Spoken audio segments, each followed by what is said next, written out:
What's up mga all? For today's video, yun pong mga nagtitext sa inyo na gamit si Tomboy TV, mga scammer at hacker po yan.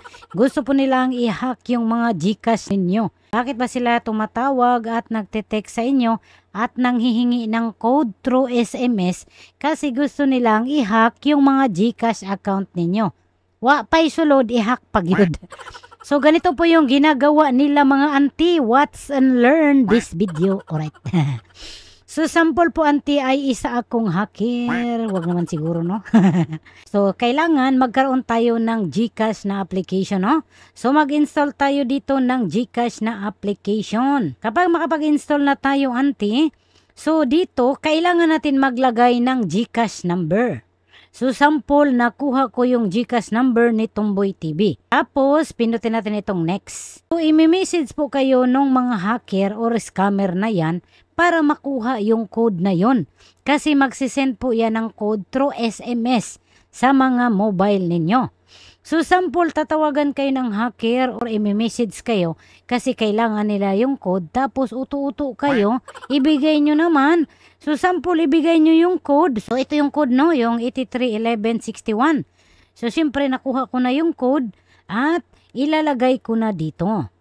So, kapag nalagay ko na itong code, so, automatic na din, manghihingi ito ng PIN code sa cellphone. Kasi, di ba meron tayong PIN code sa cellphone sa GCash. Hindi siya basta-basta ma-open. Di ba?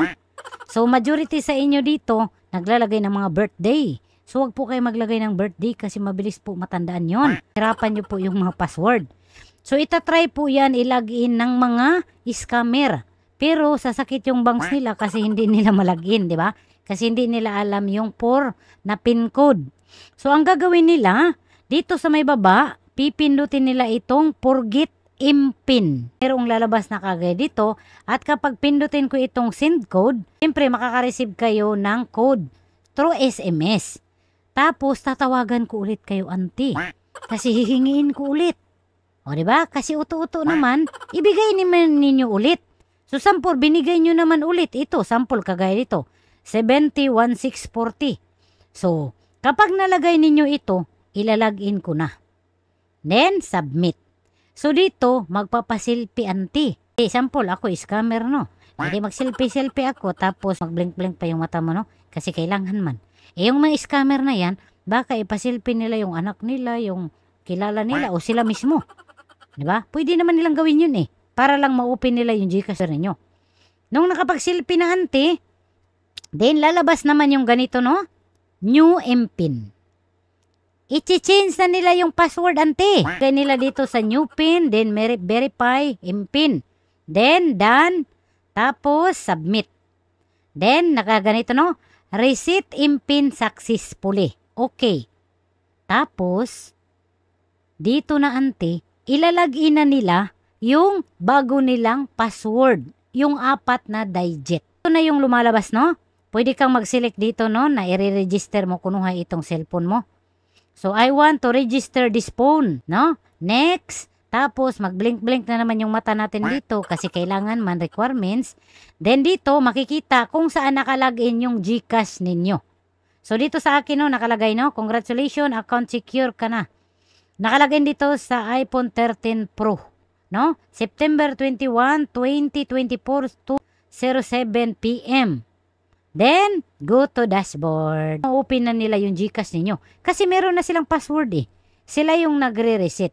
So, kung meron ng laman, yung GCash ninyo, impas. Automatic agad nila yan kukunin. Itatransfer sa bank nila or itatransfer sa GCash account nila.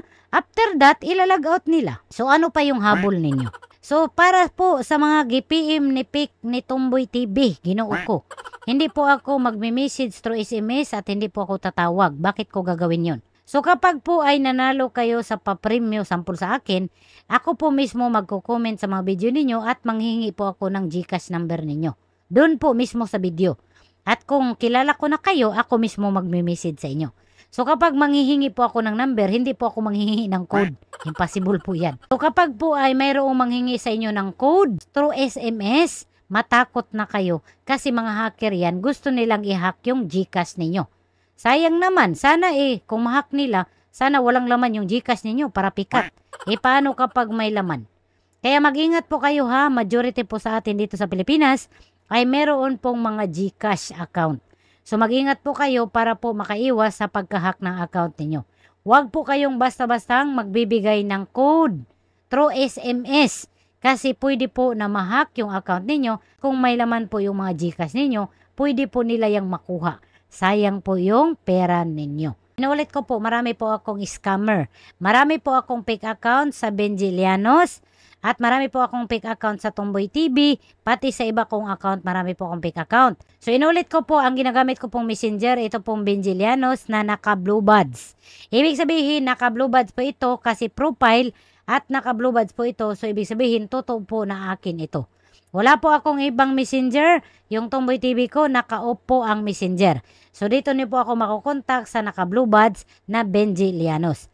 Kapag po may nag-message sa inyo, Tomboy TV, Benjilianos, or kung sino pa man yan na ginagamit yung pangalan ko, hindi po ako yun. Isa lang po ang messenger ko na ginagamit, ito lang po at naka-blue buds po ito. Kapag hindi naka-blue buds, fake account po yan. So mag-ingat po kayo sa mga scammer at mga hacker na yan. Hirap ng buhay ngayon, gagawin na nila lahat para lang makapang-scam. Ligtas ang may alam. I-share nyo pa itong video na to para po maraming makalam. Alright. Thank you.